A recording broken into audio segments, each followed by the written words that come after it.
Hi guys, and welcome to the 𝗨𝗶𝗴𝗏 podcast. Thanks for joining in. Today I have a good friend of mine, James Mitchell from 𝗦𝗲𝗏𝗏. I'll put his website in the captions below. Also, jump over to his Facebook page. Mitchell's on the horizon. Welcome, property investors. This is the 𝗨𝗏𝗏 podcast. If you're a property investor or you're curious about investing in property in Western Australia, this is the podcast for you. The reason for that is we're not going to hold back. We're not going to sugarcoat things. We're certainly not going to bullshit you. And we're going to exploit everything that you need to know. There's a lot of negative press at the moment in WA regarding building, and it doesn't have to be. So what we're going to do is help you navigate through that bullshit and create your wealth free of charge. We're just giving you this information. Every month we're going to have special guests on who are industry professionals, and then we're going to release an episode every single Monday. So you're not going to miss anything. So please stay tuned, like, subscribe so you never miss anything, and enjoy. Jimmy, thanks for joining, mate. First of all, let's start. How's your trip going? Tell us a bit about your trip and what you're doing right now. Yeah, well, thanks for having me on, Chris. It's great to just chew the fat, and I think there'll be a lot of insights today. So, currently on a trip. So we left in February this year, and we basically sort of decided that we were going to travel full time as a family. I have a business as well, my online guy, and it took about 10 months to set that up so that it could support this trip. But we've been at it now for almost 8 months, and we're currently in Vietnam.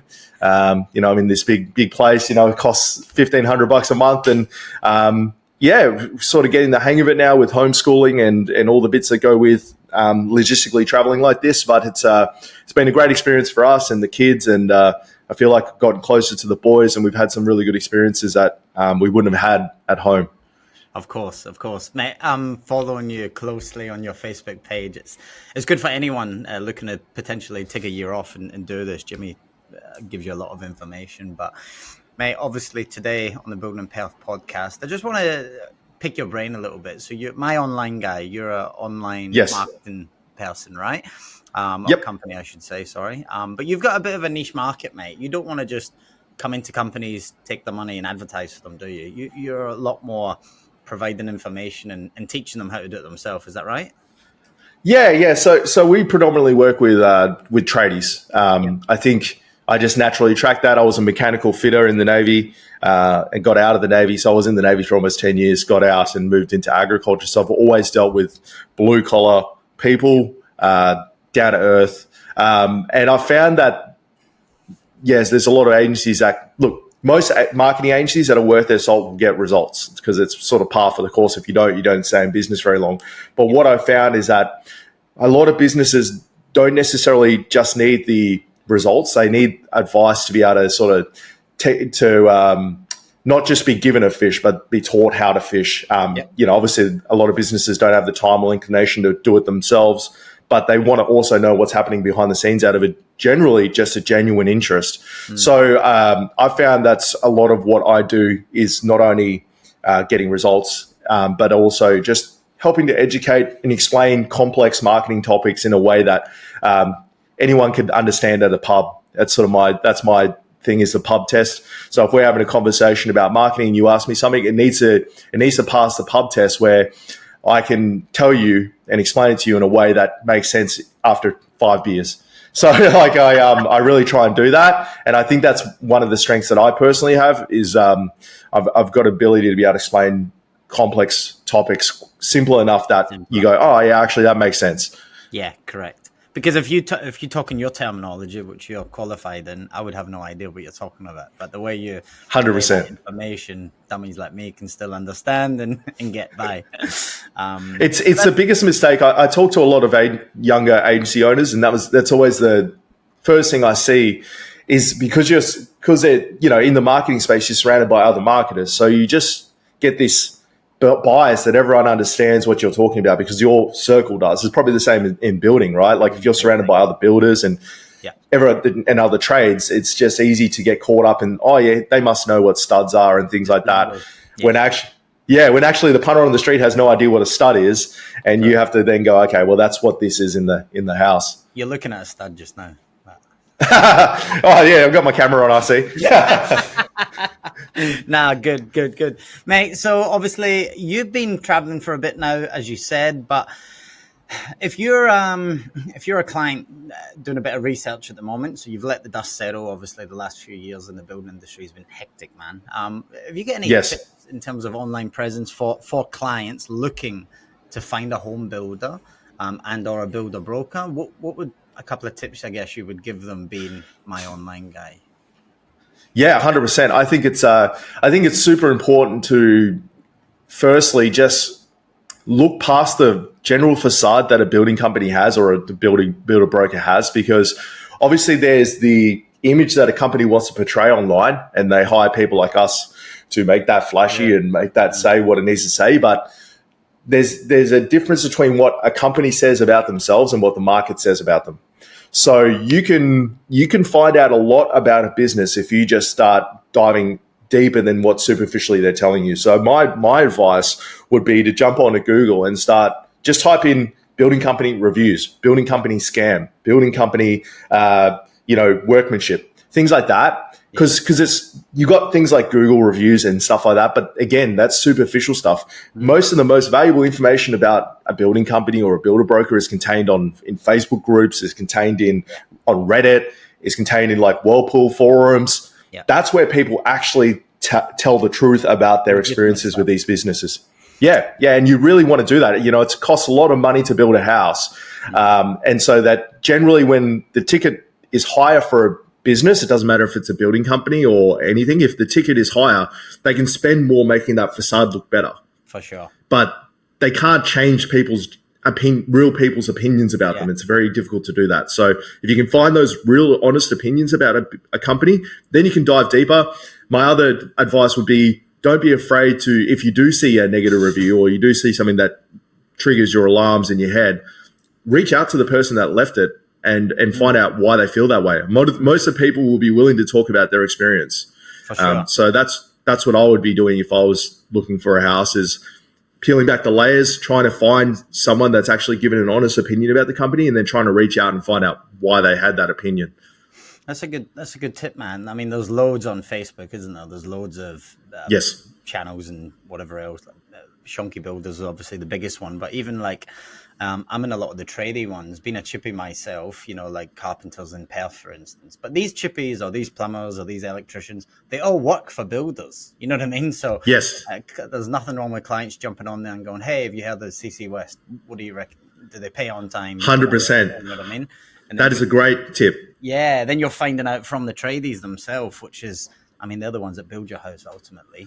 For the that's a fantastic tip, and that's I would argue that's probably the best way to do it, because tradies aren't afraid to speak their mind either. And right. I think if you posted, exactly. And if you went in there and you were genuine about wanting the experience, like if you went into one of those groups and said, look, I can't really afford to get this wrong. It's like it's a very, has anyone had any experience working with XYZ? We're thinking of building a home with them. Yeah. You'll get a whole gamut of people saying different things. Yeah. And then just find one or two that you think are pertinent and then reach out and get them to elaborate. 100%. Yeah, absolutely. Jimmy, my online guy, you talk about you prefer to deal with tradies, right? Is there anyone in this space? First of all, are you taking on new clients currently while you're traveling? Yeah, we do. We always sort of look at every situation independently. Obviously our capacity to do work has dropped a lot, but I'm actually shifting my focus somewhat as well. So like, I think where the value lies is what you were saying before, is like, I have a very innate ability to be able to explain complex topics simply.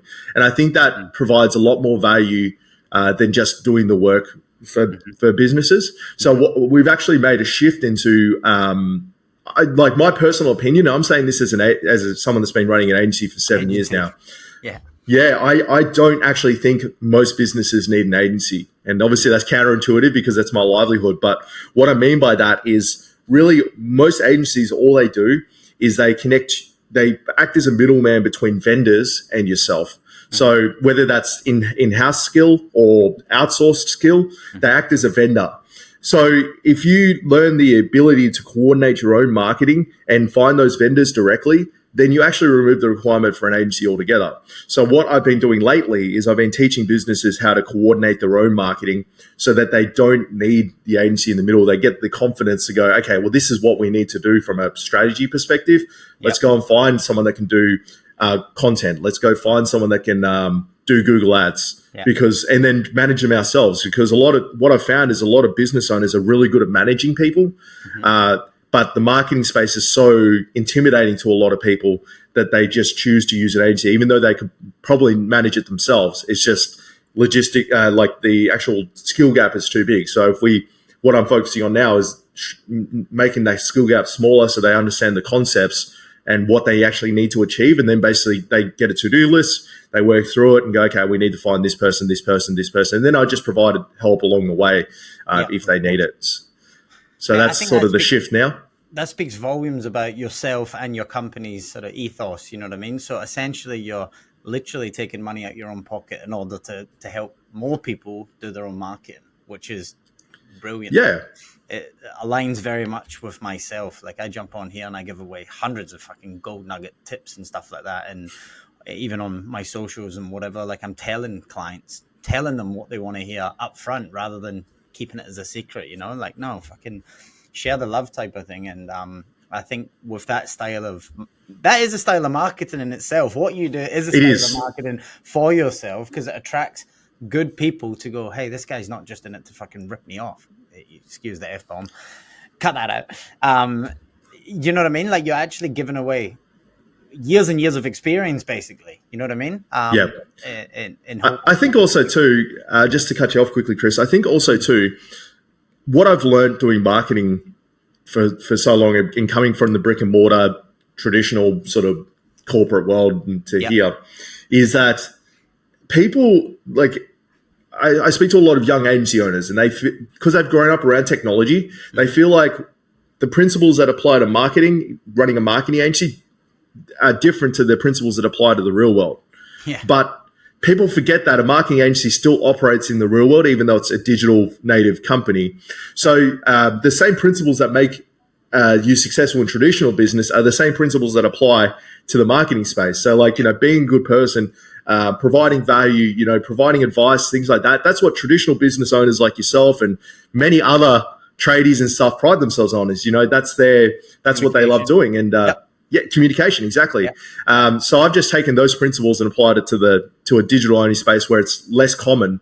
And that's caused a lot of me floating above the noise because it's kind of, it's sad as it is, it's kind of rare in the marketing space to find someone that's willing to just tell you everything and not hide it behind some kind of paywall. So, 100%. And that's the state of the industry.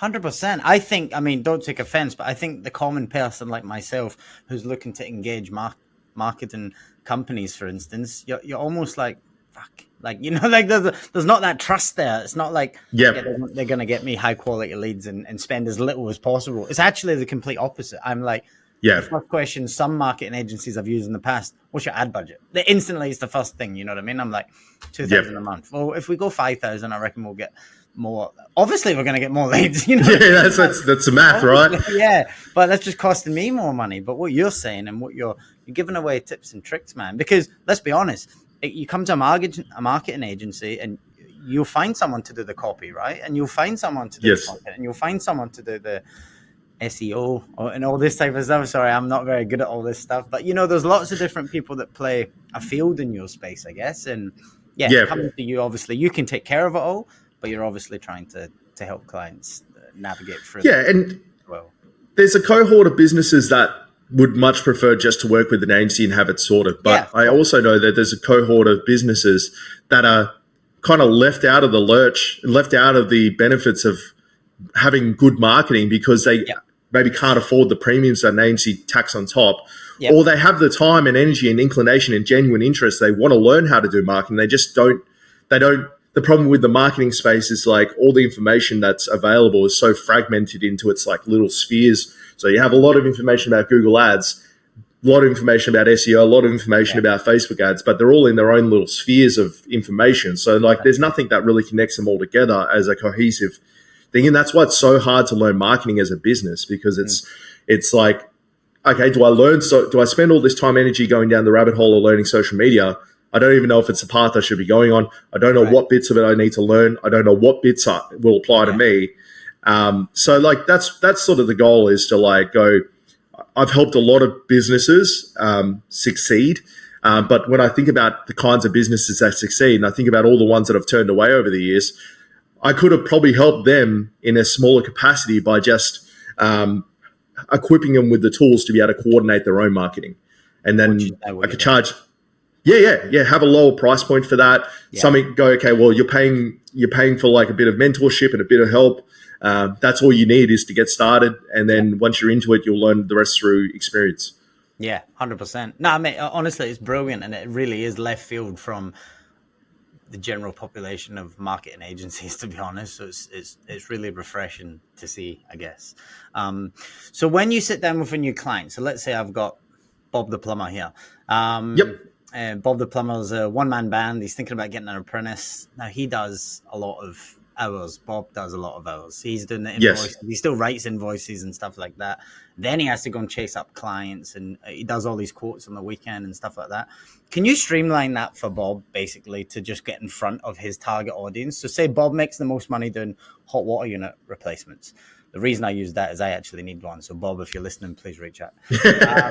But no, like hot water unit replacements, you can definitely navigate through when someone goes into Google and goes hot water unit replacement Baldivis, right? And Bob pops up. That's essentially the tools that you're going to try and teach this fella, Bob, to do. But also making it clear you can just look after everything for him as well, right? So if Bob's a bit lazy or he's a bit time poor and he just goes, Jimmy, do you know what, man? I don't care. Here's X amount, whatever it is, a week, a month, or whatever. Just get me enough clients that I'm going to make that money back. So you'll do both, right?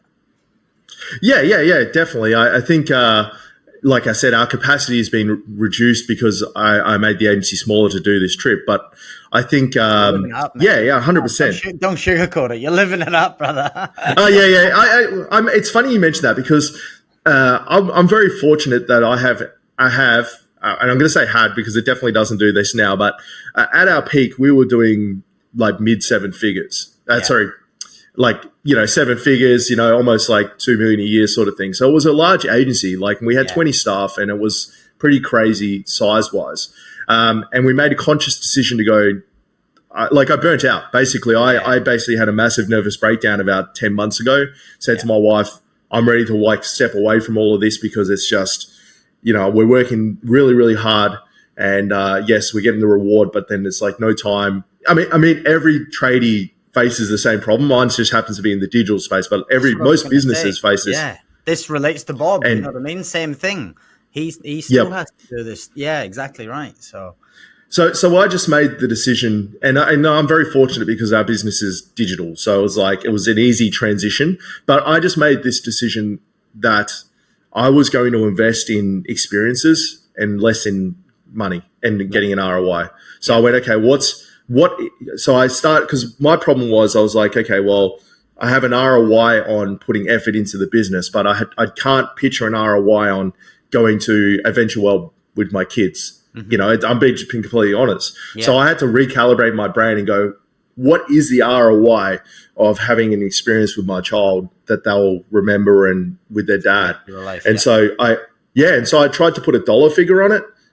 Which then, I love chasing dollar figures. So I went, okay, well, that's what the ROI of getting an experience with my child is. Yeah. It's them growing up to be better adults, and I get a satisfaction out of it. And so then we went, okay, well, if we do this trip, the significant drop in revenue that we get from the business, does that is it counteracted by the ROI we're going to get from traveling and just spending time as a family and time? Yeah, spending time. And I've never been happier, Chris. I was a happy man because I had money, but I was not a happy man, soul-wise. Yeah. Now I'm the happiest I've ever been. We make enough to get by. We don't break any records, but then I also go, well, money doesn't actually matter that much anymore, because once you have the ability, once you know how to make it, it's not that hard to make it again. Right. So yeah, I just sort of chose that path. But getting back to the plumber you were talking about, this is a big problem that businesses face.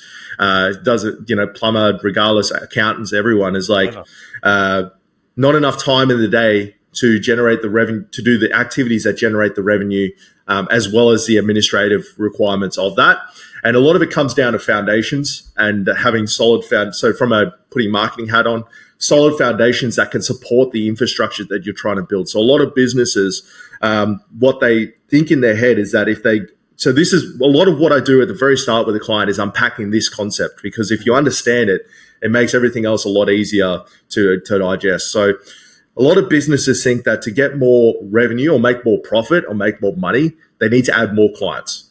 And that makes sense theoretically. But in practice, what generally happens is they get more clients, they make more revenue, but then the infrastructure that supports that isn't designed to support that many clients. And eventually just one or two things happen. Either the business owner cracks through the middle because it becomes like the base of a pyramid. So the owner becomes the base that supports that by like just doing massive hours, or the communication and the stuff that makes your business special cracks. So like the emails you're sending out, or all those little things that just makes the client happy stops happening because it's just no time for the person to go. Yep. So what I suggest businesses do is build a foundation that can support all that, and then add clients sustainably. So like if you build it as a pyramid with the foundation supporting it, then you can just add to the foundations and then build up. So instead of just adding a whole bunch of clients, you build the base bigger and then just slowly build everything else and marketing's part of that. But that's what I try to explain to people like this is, we need to focus on not only getting you more clients, but like how are you processing them? Where are they going? How are you communicating with them? A lot of that stuff can be automated. There's VAs, things like that. Right, so it's like capturing like 30 minutes and 40 minutes at a time of their time back so that they have capacity and bandwidth to actually take more clients on. So that's part of the approach, is sitting down and going, okay, what's missing from that foundation? Let's build that first. And then getting client. The thing is with marketing, like getting clients is actually not the hard bit. There's so many ways to get them.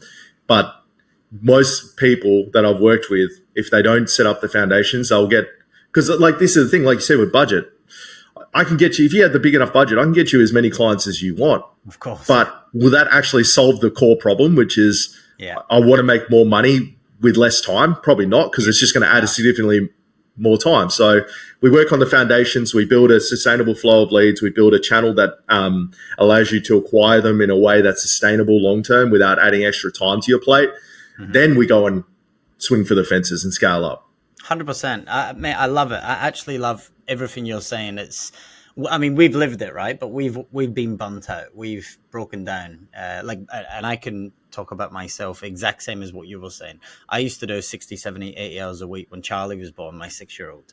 When Archie was born, he's 4. I stopped. I changed. My ROI was not money anymore. It was time, availability to spend time with my kids. I do the school pick up, drop off. I love it. You know what I mean? That's why I run my own business. It's no longer for a financial benefit. That comes, but it is nowhere near as great as what it could be. But like you said, the actual time and experiences with your kids is invaluable. You're never going to get that back. But to go back to Bob, it's important because I done all my own marketing, Jimmy, for a long, long time. Yes, and you did a very good job, by the way. I think I've said that to you in the past. I done a good job, but I was burnt out, man. Do you know, like 1 year I done 280 quotes, and I don't know why it took me so long. Probably after 10 years of business, I was like 280 quotes, and I looked through it, and I got about 90 of them or something like that. And I was like, hold on, 280 quotes. So there's 2 hours per quote, driving there, talking to the client, driving back. I was like, fuck that. So for instance, Bob, if you're listening, a hot water unit's 1,400, 1,600 supply and install replacement. You might make a profit on that of 600 or 800 for a couple of hours work. Or you can fix a leaky tap for $150, and you do 6 of them a day, and you've made half of what you would make if you'd done 2 hot water units in one day. Get in touch with someone like Jimmy at My Online Guy, who can then focus on people wanting hot water units. And again, I'm only using this as an example. But what you just said, man, about the pyramid and having the right foundation for tradies and such, have an idea of what clients do you want to attract? Because Bob doesn't want to go and fix leaky taps all the time. I guarantee it. Especially if it's in Dynell or then Baldivis and then out to Armadale. Yeah, of course. You know what I mean? Definitely, you need to have a game plan of what you're trying to attract. I guess for me going forward, Jimmy, now I'm in the timber home space. where I'm eliminating 95% of people in WA. I mean, I believe truly in 5 years' time with marketing and information, a lot more people will be open to timber frame houses and double glazing and solar panels, because I believe truly that's just the way you should build. But it's about changing the mindset of people. So I'm no longer looking for 40 homes a year, man. I want to build 10, 15 homes a year, but high quality. And then that gives me the opportunity to have the communication with my clients, meet them when they want to see me, stuff like that. If I was doing 40, I have to upsize my business, same as what you were doing, before you left. And I have been there where your quality control drops. It's harder to keep on top of your tradies, blah, blah, blah, blah, blah, blah, blah. So I think it's very important, regardless what trade you are and stuff like that, have a bit of a game plan. And if you don't know just yet, that's okay. Because literally, I've only just figured that out recently myself. Yes. Me too. Me too, to be fair. Yeah, but reach out honestly to Jimmy and he'll help you, man. Mate, you're a good bloke. You're a very good bloke. And I appreciate that. Yeah, man. Everything that you've just said and what you're doing for your family, man, it's admirable. You know what I mean? So I'm really proud, man. But yeah, look. How do people get in touch with you, Jimmy? What's the easiest way for them to find you? Other than Mitch's on the Horizon Facebook page, please follow that if you want some YouTube content. Yeah, inspiration. Yeah, sure. Yeah, it's brilliant. Yeah.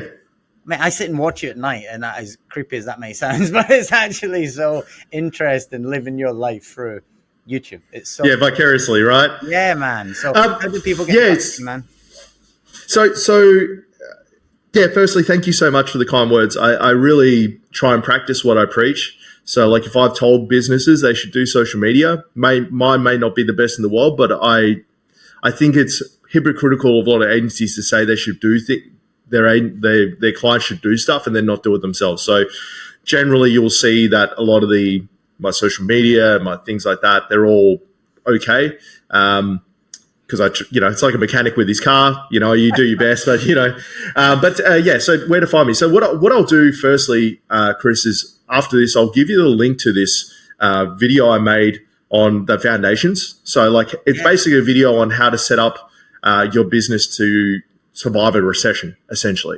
Okay. And it talks about these foundations because it's the foundations are what carries businesses through a recession. So I'll give you a link to that. You can put that in the comments. But if you want to find out more about my online guy, the best place to do it is just add us on Facebook and YouTube. That's probably where we're most active. But if you ever just want to chew the fat and just have a conversation, just reach out to me on any channel. I check them all, and I'm pretty active in getting back to people that genuinely want help. So it doesn't even have to be a conversation about wanting to do business with me or anything. But if you're in this situation like Chris felt, like I felt, where you feel like you're struggling to keep up with the increasing workload and things like that, just reach out. I have some strategies that take almost no time of mine, but may profoundly help you. That don't cost anything. That could potentially help. I just want to quickly touch on something, Chris, you mentioned earlier about the plumber going out to Baldivis and Dianella and stuff like that, because that's something I see a lot, and it's something that concerns me. A lot of business owners do that out of a fear of not getting the next lot of business. Yeah. Right? So they feel like they have to take everything on to do that. That honestly comes from a fear of lack of education of what marketing can actually do for their business.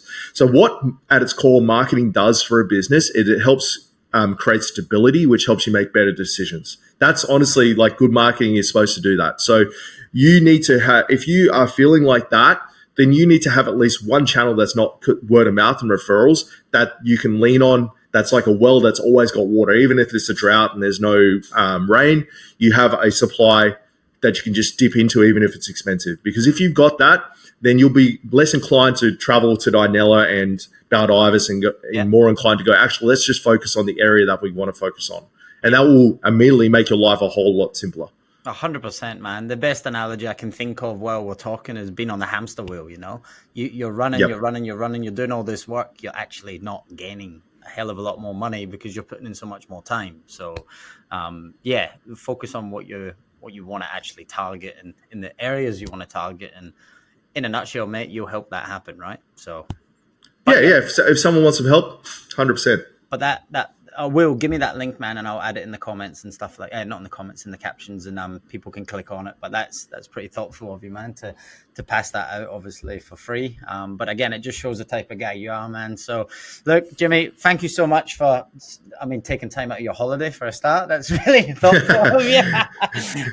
But sometimes I'm looking for things to do, and I love this kind of stuff, so it's no problems at all. Honestly, really appreciate it, man, and I love following your journey. I'm looking forward to having a beer with you when you get back. But cheers for coming on. Come out to Vietnam, man. Like, there's always an excuse to business trip. We can do it. We can do a consult, claim it all on tax. We'll try the fried beer method. That sounds good to me. Yeah, exactly. Thanks so much, Chris. Easy, mate. Thanks for coming on board. Right, guys, thanks for tuning in. That was Jimmy from My Online Guy. Go and check him out. He's brilliant. Watch his Facebook page. She's on the horizon. Him and his beautiful wife and kids are traveling all over Asia at the moment. So check him out. It's good fun and a lot of gold nuggets there. Cheers, Jimmy. And like and subscribe and stay tuned. Cheers, team. Bye.